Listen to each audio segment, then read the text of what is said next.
Hey, elephants are so huge that toughness is a silly subject. No shoulder-fired rifle has enough power to really impress an elephant. It's all about shot placement. They can be killed readily, but only by bullet penetration into brain, spine, heart, and lungs. Some of our really modern expanding bullets are actually tough enough to provide adequate penetration on some shots, but only non-expanding solid bullets designed specifically for penetration can provide reliable penetration on all potential shots. That said, with elephants, we're asking for a great deal of penetration, often through massive bone. No caliber of bullet's going to work every single time, so with elephants, it's extremely important to keep in mind what might happen next and be prepared for fast follow-up shots. Though either will at least immobilize an elephant instantly, neither is recommended for an initial shot. The target's too small, and the risks of a non-fatal wounding shot much too high. By the time most hunters go on an elephant safari, they've read too many old books and watched too many DVDs, and they want to make that frontal brain shot. It is not recommended. The skull is huge, the brain is small, and it's easy to make a mistake. The biggest challenge with the frontal brain shot is the brain lies well back in the skull, so its relative position changes with distance and head angle. Bearing in mind the brain is about the size of an American football and is totally surrounded and protected by this huge bulky bone.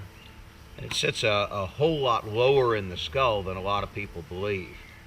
Generally speaking, at moderate distance, maybe 15 yards, in an arresting attitude, directly between the eyes is about right.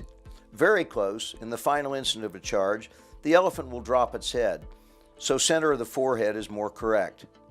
When the elephant is threatening, he raises his head, or when he's very close, the uphill angle now requires shooting well below the eyes and requiring even more penetration. And that means you're going to have to penetrate this much bone to reach that brain. Exactly.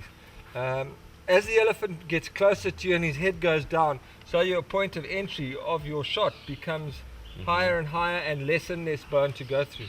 The other major problem you have with a frontal with the elephant is that your elephant's ivory sockets end up right above the eye.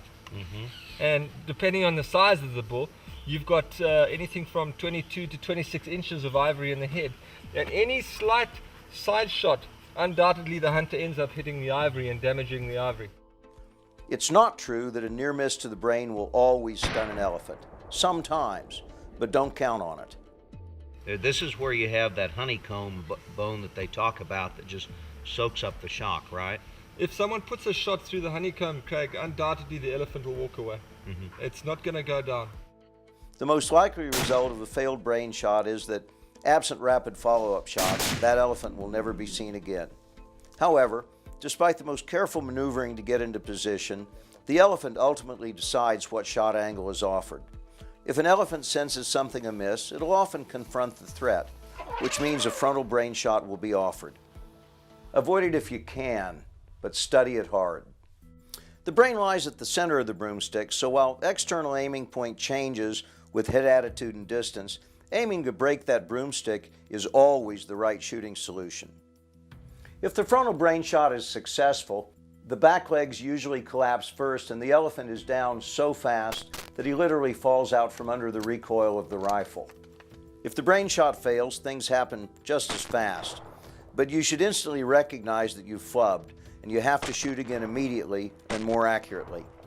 By the time you've recovered from recoil, it'll be too late to try a frontal brain again, but the elephant will normally turn away. So in very rapid succession, fractions of seconds, you'll be offered first the side brain shot, then the shoulder shot, and then, as a last resort, a going away shot to either hip or spine.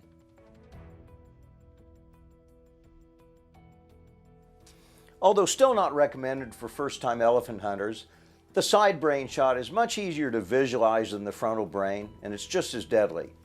Unlike with the frontal brain, from the side the relative position of the brain doesn't change with head angle and changes only slightly with distance. I've got Coffee actually pointing out the ear hole there, and as the head pivots up, there's no movement. No, that doesn't move. Do you that see stays the same. It really is the pivot point. The frontal shot changes radically and the side shot doesn't change at all. Absolutely. Wow. Viewed from the side, the elephant's ear hole was very visible. Perfect shot placement for the side brain shot with a broadside presentation is simply 1 hand's breadth, 3 or 4 inches in front of the ear hole. At a very slight quartering away angle, the ear hole is the aiming point. At a very slight quarter-to angle, shoot slightly in front of the ear hole. As with the frontal brain, things happen quickly, and you'll know instantly if your shot failed or was successful. But with a failed brain shot, things happen even faster. There'll only be a split second for a follow-up shoulder shot, and then a split second later, the only opportunity is the going away spine or hip shot. This is the shot preferred by most professional hunters and the shot that's recommended for first-time elephant hunters.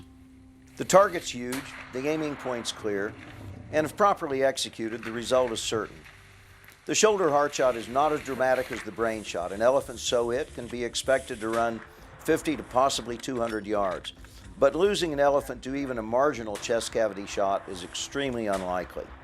The elephant has a very prominent crease behind the shoulder that looks very much like an upside-down V. Find that crease and come up to the top. The crease will end about 1/3 up from the brisket. Perfect. Broadside, the top of the V is a perfect lung shot. Quartering slightly away, the top of the V is a top of heart shot. For the perfect shoulder heart shot, however, with a broadside presentation, find the top of the upside-down V, then, depending on how the elephant is standing, move about 6 to 10 inches left or right toward the center of the shoulder.